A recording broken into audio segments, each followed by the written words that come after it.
काल पन्हाळ्यावर माया ममतेला पुरं चालता. जय हंबीरराव, काल आम्ही देखील सुखावलो होतो.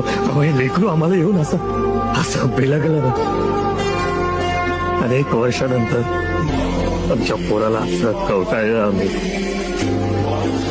32 मण सोन्याच्या सिंहासनावर बसताना देखील आम्हाला आनंद झाला होता.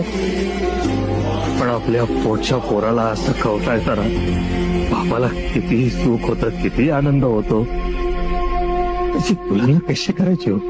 काय तुझी माया सांगू श्रीरंग, अरे लवकर प्रौढ केलं हो आम्ही त्याला. तुझी माया राजकारणासाठी सतत त्यांना भेटीला धरलं, सतत पणाला लावलं. ते लेकरू मात्र स्वराज्याचं ध्येय घेऊन पळत होतं, धावत होतं. पण त्यांच्या मागे मात्र बदनामीची राळ उडवली जात होती.